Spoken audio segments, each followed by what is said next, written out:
بسم اللہ الرحمن الرحیم۔ السلام علیکم ناظرین، آپ دیکھ رہے ہیں پی سی ورلڈ نیوز اور میں ہوں Ghulam Dastgir, programme Sunday talk کے ساتھ۔ جی ناظرین، آج ہم بہت سے ایشو آپ کے ساتھ شیئر کریں گے۔ میرے ساتھ موجود ہیں سینئر صحافی تجزیہ کار قمر عثمان بٹ۔ جی بٹ صاحب کیسے ہیں؟ جی الحمدللہ۔ اچھا جی بٹ صاحب، جو فیول پرائز میں ٹیکس ہے، جو بجلی کے بلوں میں جگہ ٹیکس کے طور پر گورنمنٹ لے رہی ہے، اس بارے میں آپ کیا کہیں گے کہ یہ عوام کے ساتھ ظلم نہیں ہے؟ جی بالکل، یہ تو پہلے روز سے ہم اس چیز کو نشاندہی کرتے آ رہے ہیں اس چیز کی کہ ایک چیز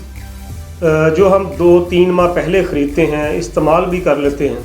اور 3 ماہ بعد وہ دکاندار جس سے آپ وہ چیز خریدتے ہیں وہ آ کر آپ سے کہے کہ یہ 3 ماہ پہلے آپ نے مجھ سے جو فلاں چیز خریدی تھی 15 روپے میں، تو اب اس پہ جو ہے وہ ایڈجسٹمنٹ کی گئی ہے اس کے ریٹس کی، تو وہ 15 کی نہیں وہ 30 کی ہے، تو 15 روپیے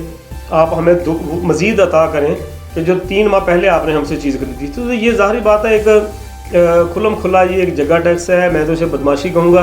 کہ اس طریقے سے گورنمنٹ جو ہے ایک تو عوام کی آنکھوں میں دھول جھونکنے کی کوشش کر رہی ہے، عوام کی جیبوں پر خود دن دہاڑے خود ڈاکہ ڈال رہی ہے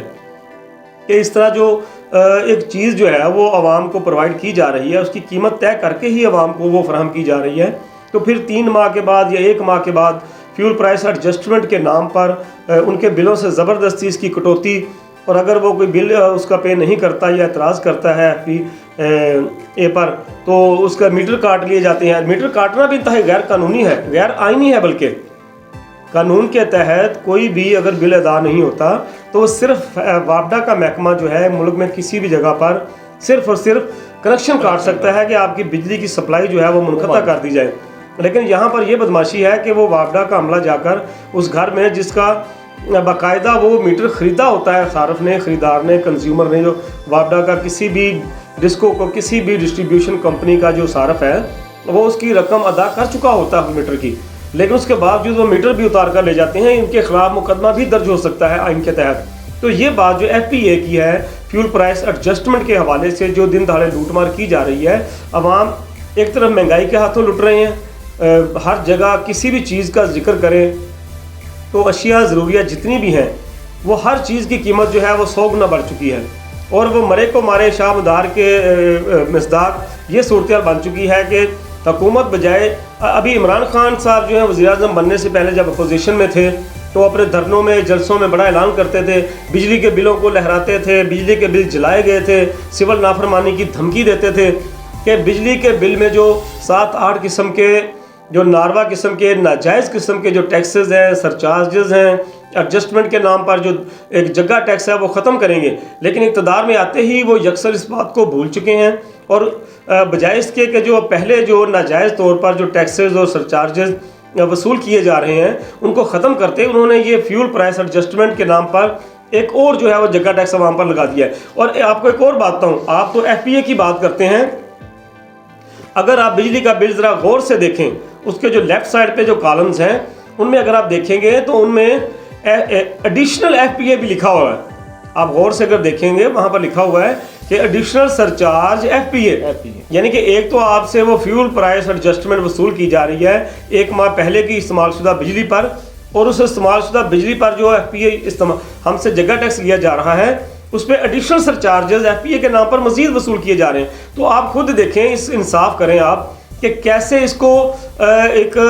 انصاف کہا جا سکتا ہے۔ تحریک انصاف تو نام ہے، لیکن یہ جو خاص طور پر آپ نے ایف پی اے کا ذکر کیا ہے یہ تحریک انصاف پارٹی پر، تحریک انصاف کی حکومت پر، اس کے کارپردازوں پر یہ ایک سیاہ دھبا ہے ان کی کارکردگی پر، بجائے اس کے کہ وہ پہلے سے سابقہ حکومتوں کے عائد کیے گئے ناروا ٹیکسز ختم کریں، انہوں نے ایف پی اے کے نام پر مزید لوٹ مار شروع کر دی ہے۔ اچھا جی قمر صاحب، آپ نے بات کر رہے تھے اس میں ایف پی اے کے بارے میں، دوسرے جتنے ٹیکسیز ہیں جو ساتھ میں لیفٹ سائڈ پہ کالم ہوتا ہے اس پہ ہوتے ہیں، اس میں ہیڈرو پاور پلان جو بھی چیزیں ہیں، لیکن ابھی میں اسٹوڈیو پروگرام کے لیے ہم آ رہے تھے تو ایک بندہ ہمارے اسٹوڈیو کے باہر ہی کھڑا تھا، تو وہ بل لیے ایف پی اے کا ذکر کر رہا تھا اور اس کی آنکھوں میں آنسو تھے کہ اگر ہم راشن پورا کریں، ہم اسی مطابق راشن کے مطابق بل دیں، کیا کریں، اور انکم تو بڑی نہیں ہے، اور مہنگائی کا طوفان جو ہے وہ بڑھتا چلا جا رہا ہے اور وہ بہت انتہائی زور پہ ہے، تو اس پہ کیا کریں، اب عوام کدھر جائے؟ دیکھیں جی حیدر، بات یہ ہے کہ آپ نے خود ہی کہہ دیا ہے کہ جی اس کی آنکھوں میں، اس شہری کی آنکھوں میں آنسو تھے، وہ بجلی کے بل ہاتھ میں تھام کر وہ رو رہا تھا، تو یہ تو عمران خان صاحب نے خود کہا تھا کہ میں ان کو رلاؤں گا، تو پوری قوم کو رلا رہے ہیں۔ اس میں خیبر سے لے کر گوادر تک، کراچی سے لے کر گلگت بلتستان، سکردو تک، ہر جگہ پر جو ہے عوام اس حوالے سے رو رہے ہیں کہ مہنگائی نے ان کی چیخیں نکلوا دی ہیں، مہنگائی کی وجہ سے وہ بلبلا رہے ہیں۔ ایک تو آمدن نہیں ہے، خاص طور پر سب سے زیادہ جو متاثر ہوا ہے موجودہ مہنگائی کے ریلے سے، موجودہ مہنگائی کے سونامی سے، وہ تنخواہ دار طبقہ ہے۔ بالکل سرکاری ملازمین جو ہیں وہ تو جو موجودہ حکومت ہے جو ریاست مدینہ ملک کو بنانے کے دعوے کرتی ہے، یہ ریاست مدینہ کی بجائے یہ تو کسی اور ہی نظام کی طرف جا رہے ہیں کہ رشوت کے، کرپشن کے ریٹ مزید بڑھ گئے ہیں۔ بجائے اس کے کہ رشوت ستانی ختم کی جائے، بجائے اس کے کہ سرکاری اداروں سے کرپشن کا خاتمہ کیا جائے، بجائے اس کے کہ بڑے مگر بچوں پر ہاتھ ڈالا جائے، ان تمام اداروں میں کرپشن اور رشوت ستانی جو ہے وہ 1000% بڑھ گئی ہے، ریٹ بڑھ گئے ہیں۔ لوگوں کی جیبوں سے ویسے ہی سرکاری ملازمین پیسے نکال رہے ہیں، تو جو عام طبقہ ہے، عام آدمی ہے، وہ بری طرح پس کر رہ گیا اس مہنگائی کی وجہ سے۔ آپ کسی بھی چیز کا نام لیں، کھانے پینے کی کوئی بھی چیز ہے، وہ چاہے دودھ ہے، گھی ہے، دہی ہے، چینی ہے، آٹا ہے، چاول ہیں، چھوٹی چھوٹی چیزیں جو ہے وہ بے انتہا مہنگی ہو چکی ہیں۔ اس کے بعد اگر اسٹیشنری کی بات کی جائے کہ طلبہ طالبات کے حوالے سے، تعلیم و تدریس کے حوالے سے کتابیں بہت مہنگی ہو چکی ہیں، اور کاپیاں جو ہیں ان کی اسٹیشنری ہے وہ 100 درجہ گنا زیادہ جو ہے وہ مہنگی ہو چکی ہیں۔ تو یہ بات جو ہے کہ ابھی چھوٹی سی ایک بات کروں گا اس میں کہ آپ دیکھیں کہ سابق دور میں جب عمران خان وزیر اعظم نہیں تھے، میں وہی بات کر رہا ہوں کہ اس وقت وہ اعلان کرتے تھے کہ جی ہم مہنگائی کے خلاف سول نافرمانی کریں گے، ہم ٹیکسز نہیں دیں گے، ہم فلاں چیز جو ہے وہ حکومت کو ادا نہیں کریں گے، بل نہیں دیں گے، اور اعلان وہ اوپن سر عام کہتے تھے کہ ہم سول نافرمانی تحریک پورے ملک میں شروع کریں گے۔ تو یہی صورتحال جو وہ سابقہ حکومت کو طعن و تشنیع کرتے تھے، ان پہ لعن طعن کرتے تھے، ان کو برا گردانتے تھے، وہی کام جو ہیں اب عمران خان کی حکومت میں بھی ہو رہے ہیں۔ تو وہ اپنی حکومت کے خلاف کیوں اب جو ہے وہ سول نافرمانی تحریک شروع نہیں کرتے؟ کیوں مہنگائی کے ذمہ دار جو ان کے وزیر مشیر ہیں، ان کا جو ارد گرد جو مافیا بیٹھا ہوا ہے، ان کے مخصوص ٹولے کے ارکان ہیں، کیوں ان کے خلاف ایکشن نہیں لیتے؟ کیوں ان لوگوں کو نشان عبرت نہیں بناتے؟ کیوں ان لوگوں کو سر عام پھانسی نہیں دیتے جس طرح وہ دعوے کرتے تھے سابقہ حکومت میں کہ میں کرپٹ لوگوں کو نیب کے پاس بھیجنے کی بجائے سر عام ان کو لٹکایا جائے گا، ان کو گولی ماری جائے گی؟ تو پولیس کو وہ آئی جی پنجاب کو دھمکیاں دیتے تھے کہ اگر پولیس نے میرے کارکنوں کے خلاف کچھ کیا تو آپ لوگوں کو سر عام لٹکا دیا جائے گا۔ تو اب وہ ان محکموں کے سربراہوں کے خلاف وہ کیوں نہیں کرتے؟ اس لیے نہیں کر رہے کہ ان کے مافیا نے وزیر اعظم عمران خان کو بری طرح سے جکڑ رکھا ہے، اپنے گھیرے میں لے رکھا ہے، اور ان کو ایک محصور کر رکھا ہے، اور وہ کچھ کرنے کے قابل نہیں بس ہو چکے ہیں۔ آپ کا کہنے کا مقصد یہ ہے، بلکہ مطلب یہ ہے کہ عمران خان صاحب جو مافیا کے آگے انہوں نے گھٹنے ٹیک دیے ہیں اور وہ عوام کے لیے اور پاکستان کے لیے کچھ نہیں کر رہے ہیں، صرف مافیا کو دیکھ رہے ہیں کہ شاید وہ ریلیف دے دیں تو پاکستان کے وزیر اعظم ہمیں پوری قوم کو جو ہے وہ ریلیف دے دیں۔ جی ناظرین، بتا رہے تھے یہ سارے معاملات جو کیسے جو ہے پاکستانی عوام جو ہے اس وقت مشکلات کا شکار ہے، اسپیشلی مہنگائی زوروں پر ہے، اور بجلی کے بل جو ہیں وہ بھی انتہائی زیادہ آ رہے ہیں۔ تو ابھی کہیں جائیے گا نا، مزید پروگرام میں بہت کچھ ہے آپ کے لیے۔ ایک چھوٹے سے بریک کے بعد حاضر ہوتے ہیں۔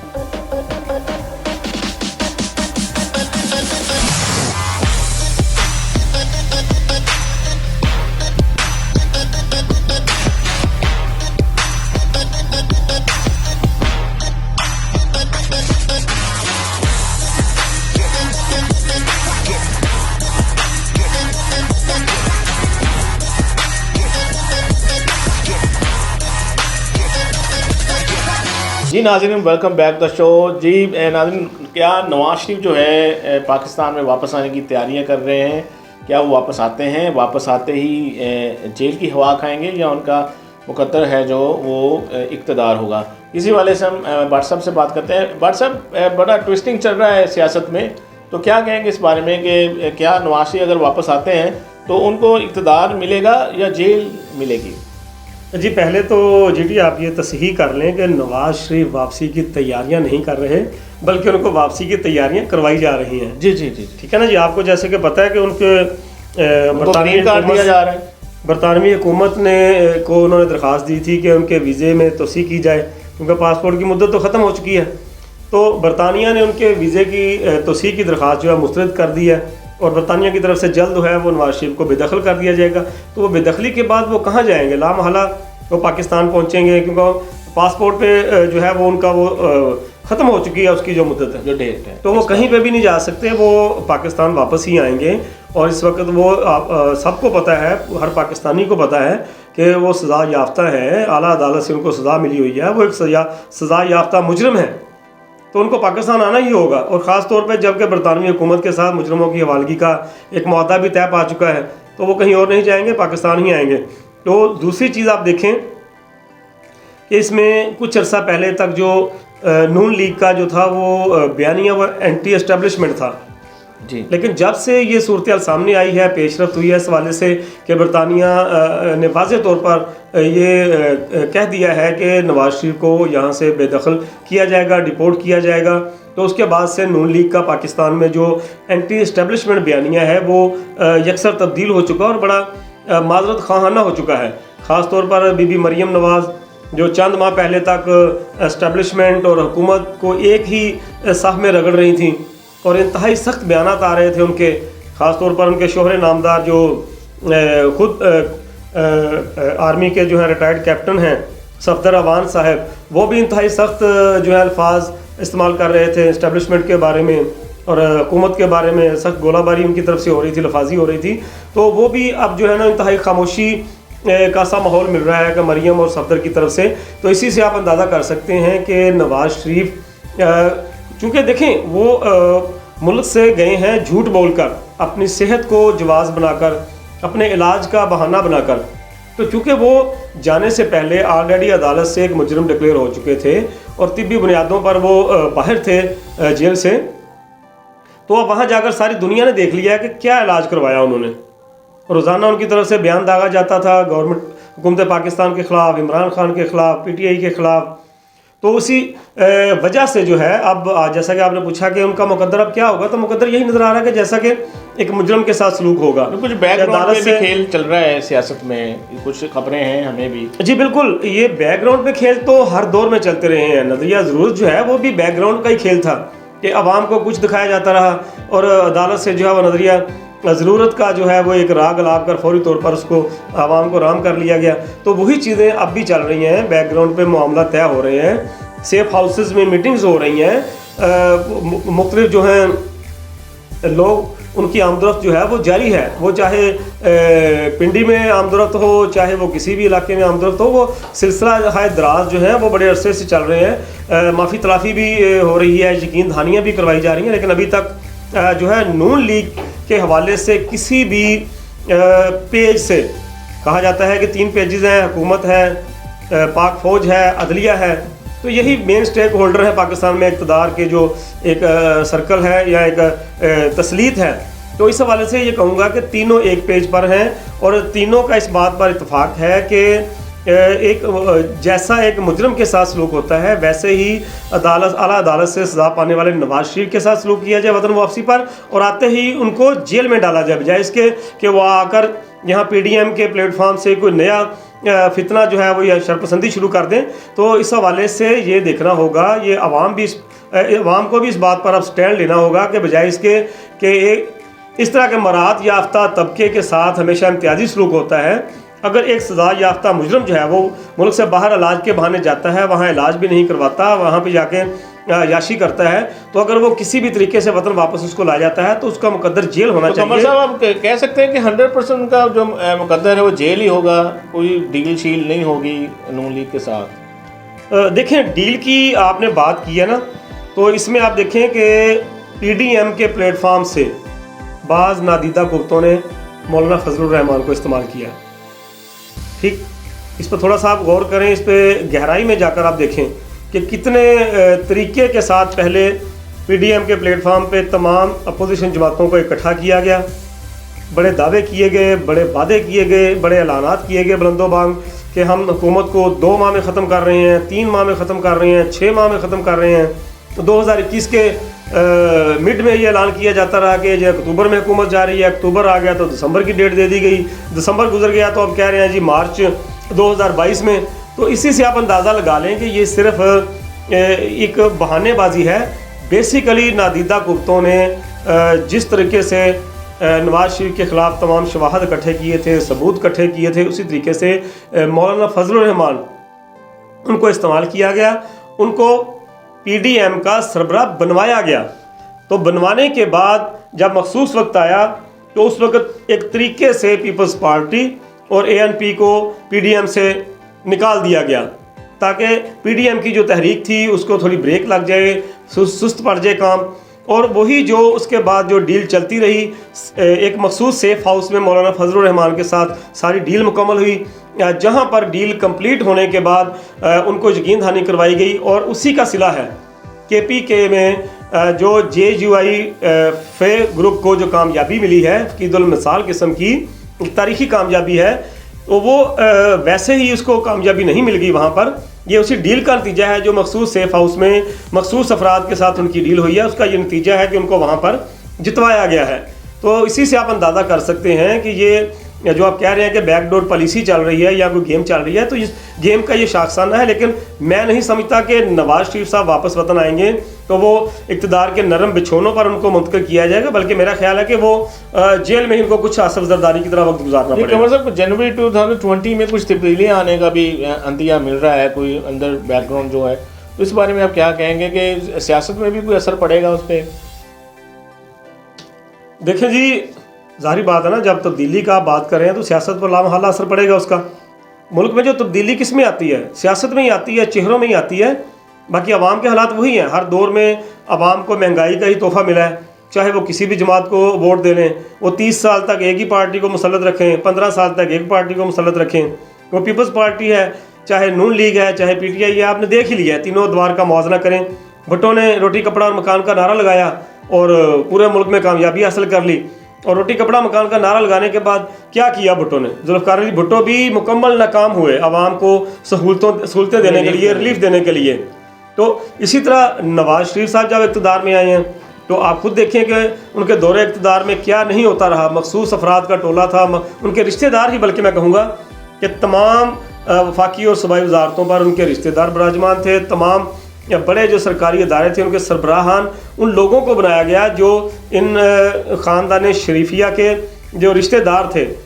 تو میں وہ الفاظ نہیں بولنا چاہتا ان کے بارے میں. تو ایسے تمام لوگوں کو نوازا گیا. اس کے جب پی ٹی آئی برسر اقتدار آئی ہے تو آپ خود دیکھیں کہ ایسے لوگوں کو وزیر بنا لیا گیا ہے، ایسے لوگوں کو وزیر مملکت بنایا گیا ہے. اور کل تک جن کے پاس وہ کرائے کے گھروں میں رہتے تھے، آج وہ کوٹھیوں میں رہ رہے ہیں، اپنی ذاتی کوٹھیاں ہیں، ذاتی گاڑیاں ہیں ان کی. اور پاکستان کے مختلف علاقوں میں بڑے بڑے جو ترقیاتی منصوبے چل رہے ہیں ان میں وہ بذات خود یا ان کے رشتہ داروں کو نوازا گیا ہے، ٹھیکے دیے گئے وہاں پر. تو یہ سلسلہ ہے جو ایک مافیا مخصوص ہے، وہ عمران خان کے ارد گرد ہے، جو کبھی بھی یہ پسند نہیں کرے گا کہ اب ان کو جو کسی بھی طریقے سے ریلیف ملے. تو یہ پی ٹی آئی کو جو ہے وہ ایک بڑا دھچکا جو لگایا گیا ہے، یہ جے یو آئی فے کو آگے لایا گیا ہے، یہ اسی بیک ڈور پالیسی کے تحت ہی لایا گیا ہے. تو ہونا تو یہ چاہیے کہ اگر کسی قسم کی کوئی گیم چل رہی ہے تو عوام کو اب اس حوالے سے کھڑا ہونا پڑے گا کہ ایک مجرم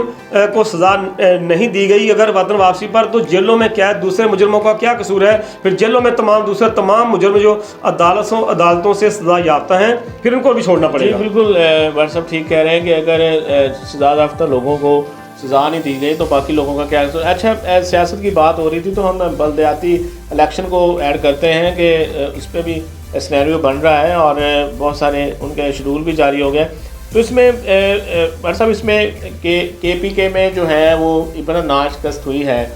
پی ٹی آئی کو، کیا وہ پنجاب میں اب الیکشن کروائے گی بلدیاتی؟ اور دوسرے اس میں کچھ کنڈیشن جو ہیں، جیسے چیئرمین کے لیے انٹرمیڈیٹ کی کنڈیشن انہوں نے فکس کر دی ہے، تو اس سے اثر پڑا گیا الیکشن پہ؟ دیکھیں جی صاحب، یہ بات بالکل کلیئر ہے، جیسا کہ میں نے ابھی پہلے بات کی ہے کہ کچھ مخصوص طاقتوں نے یہ جو ہے وہ جادو کی چھڑی گھمائی ہے. اور کے پی کے میں جہاں پر پی ٹی آئی عام انتخابات میں بھاری اکثریت سے، پتہ نہیں اکثریت کہاں سے آئی ہے اور وہ بھی بہت بھاری، تو وہ اکثریت سے کامیاب ہونے والی جماعت 2-3 سال میں کیسے اپنی اکثریت کھو گئی ہے؟ کہ بلدیاتی انتخابات میں تو وہ جس طرح وہ کہتے ہیں کہ کے پی کے میں ہم نے مثالی اقدامات کیے ہیں، عوام کو بہت ریلیف دیا ہے، تمام محکموں کو سدھار دیا ہے، تو عوام کو تو ان سے مطمئن ہونا چاہیے. تو بجائے اس کے کہ بلدیاتی انتخابات میں پی ٹی آئی زیادہ ووٹ حاصل کرتی، وہ تو پہلے بھی اپنی جو ووٹ بینک ہے وہ کھو بیٹھی ہے. تو آپ صرف اسی ایک جے یو آئی فے کا تو چھوڑیں، صرف جماعت اسلامی کو دیکھ لیں. جماعت اسلامی نے وہاں پر اپنی ساکھ دوبارہ بحال کی ہے. کے پی کے میں پہلے مرحلے کے الیکشن ہوئے ہیں 16 اضلاع میں، تو ان 16 اضلاع میں بلدیاتی الیکشن میں 118 چیئرمین جماعت اسلامی کے منتخب ہوئے ہیں، جبکہ 738 کونسلرز ان کے منتخب ہوئے ہیں. تو یہ ابھی پہلا مرحلہ ہے ان علاقوں میں جہاں پر جماعت اسلامی کا ووٹ بینک زیادہ نہیں تھا. ابھی دوسرے مرحلے میں ان علاقوں میں بلدیاتی انتخابات ہونے ہیں کے پی کے میں جہاں پر جماعت اسلامی کا ہولڈ ہے، جماعت اسلامی کا ووٹ بینک ہے، جماعت اسلامی کی ورکنگ ہے، جماعت اسلامی کے وہاں پر ناظمین کا ایک وسیع حلقہ موجود ہے. تو وہاں پر اندازہ کر سکتے ہیں کہ پی ٹی آئی کا کیا حشر ہوگا. دوسری بات آپ نے کی کہ پنجاب میں کیا حکومت اس اپنی عبرتناک شکست کو دیکھ کر پنجاب میں بلدیاتی الیکشن کروائے گی. تو آپ دیکھ لیں کہ فیصل آباد کے جو میئر ہیں رزاق ملک، انہوں نے اس حوالے سے جو نیا ایک نیا بل لانے کی کوشش کی جا رہی ہے، بلدیاتی ایکٹ، ابھی وہ منظور نہیں ہوا، بلدیاتی ایکٹ ابھی پیش کیا گیا ہے. اس ایکٹ میں یہ تجویز دی گئی ہے کہ انٹرمیڈیٹ کی شرط رکھی جائے. تو یہ تو ایک علیحدہ بات ہے، لیکن اس سے پہلے انہوں نے پھر دوبارہ اس کے خلاف جو ہے وہ ریٹ دائر کر دی ہے عدالت میں، عدالت عالیہ میں. تو اس میں یہ انٹرمیڈیٹ کی شرط مجھے نظر نہیں آ رہا کہ حکومت پنجاب میں بلدیاتی الیکشن کرانے کے سلسلے میں مخلص ہے. بلدیاتی الیکشن کے پی کے رزلٹ سے ہی ان کو معلوم ہو چکا ہے. دوسری بڑی بات یہ کہ وہ کروائے گی یا نہیں کروائے گی. مہنگائی ملک کی تاریخ میں انتہائی حدوں کو چھو رہی ہے، خطرناک حد تک جو ہے وہ مہنگائی جا چکی ہے، اور پنجاب میں بھی عوام انتہائی مایوس ہو چکے ہیں پی ٹی آئی کی کارکردگی سے ان کو. اور دوسری بات کہ پنجاب میں اس وقت نہ صرف مہنگائی کا طوفان بدتمیزی ہے، بلکہ پورے پنجاب میں اس وقت لا اینڈ آرڈر کا بھی سنگین مسئلہ بن چکا ہے. ہر شہر میں ڈکیتی، چوری، راہزنی کی وارداتیں جو ہے وہ انتہائی زیادہ ہو چکی ہیں. دیگر جرائم کی نسبت ڈکیتی اور چوری کے واقعات بہت بڑھ چکے ہیں. یہ مہنگائی کا شاخسانہ ہے کہ لوگ بے روزگار ہو رہے ہیں، مفلوق الحال ہو رہے ہیں، مفلسی کا شکار ہو رہے ہیں، تو وہ ڈکیتیاں، چوریاں کر رہے ہیں. تو یہ بھی خطرناک صورتحال ہے. تو ان حالات میں پنجاب حکومت یا وفاقی حکومت کبھی بھی جو ہے پنجاب میں بلدیاتی الیکشن نہیں کروائے گی، بلکہ ڈیلے ٹیکٹس استعمال کرے گی کہ کسی نہ کسی بہانے جو ہے اس کو آگے لے جایا جائے بلدیاتی انتخابات کے مرحلے کو. تو اگر وہ کروائے گی بھی تو مجھے نظر نہیں آتا کہ پنجاب میں پی ٹی آئی کامیابی حاصل کرے گی بلدیاتی انتخابات میں. پروگرام کا آخر ہے، بس ایک آپ نے شروع میں بات کی تھی کہ مخصوص طاقت جو ہے بلدیاتی الیکشن، جیسے ہم نے کہا ڈیلے آؤٹ ہو سکتے ہیں یا اس میں کوئی چینجنگ آ سکتی، کیا وہ اپنا کردار استعمال کرے گی اس میں؟ دیکھیں، میں جیسے کہ پہلے کہہ چکا ہوں کہ کے پی کے میں اگر جے یو آئی فے کو کامیابی ملی ہے تو یہ وہی مخصوص طاقتیں ہیں، وہی سیف ہاؤسز ہیں جہاں پر پہلے بھی سیاستدانوں کو بلا کر ان سے اپنے فیصلے منوائے جاتے رہے، اپنے مطالبات منوائے جاتے رہے، کچھ ان کے مطالبات مانے جاتے رہے، جس کو ہم این آر او کہتے ہیں، جس کو ہم ڈیل کہتے ہیں، جس کو ہم نظریہ ضرورت بولتے ہیں. تو یہ وہی چیزیں ہیں. بلدیاتی الیکشن میں اگر یہ پی ٹی آئی کو دھچکا لگا ہے تو یہ دھچکا جان بوجھ کر پی ٹی آئی کو لگایا گیا ہے. ورنہ جو صورتحال تھی، جس طرح مولانا فضل الرحمان پہلے دن سے کہہ رہے ہیں کہ جو عام انتخابات 2018 میں ہوئے تھے ان کے پیچھے اسٹیبلشمنٹ کا ہاتھ ہے، تو وہ کہہ رہے ہیں کہ اب اسٹیبلشمنٹ نے تھوڑا سا ہاتھ اٹھا لیا ہے. تو آپ مولانا فضل الرحمان کے جملے سے اندازہ کر لیں کہ ان کو اگر جتوایا گیا ہے تو وہ اسٹیبلشمنٹ کا ہاتھ ہی ہے جنہوں نے جتوایا ہے. مولانا فضل الرحمان کے آپ بیان سے ہی اندازہ کر سکتے ہیں کہ اس کے پیچھے کس کا ہاتھ ہے. تو اگر پنجاب میں بھی ایسا ہوتا ہے تو اس کے پیچھے بھی لامحالہ اسٹیبلشمنٹ کے ہاتھ ہوگا. بالکل، پنجاب میں بھی مخصوص طاقتیں جو ہیں وہ لازمی انٹرفیئرنس کریں اس میں. بلدیاتی الیکشنز میں بہت سارے مسائل، اسپیشلی سب سے اہم تو ہم نے ڈسکس کیا مہنگائی کا، جو کہ بڑا اہم مسئلہ ہے. ہر بندہ اس پہ پریشان ہے، پاکستانی عوام پریشان ہے. خدارہ گورنمنٹ کو چاہیے کہ اس پہ فوری ایکشن لے اور پاکستانی عوام کو جو ہے مہنگائی سے ریلیف دلائے. اگلے پروگرام کے لیے مجھے اور بٹ صاحب کو اجازت دیجیے. اللہ حافظ. پاکستان زندہ باد.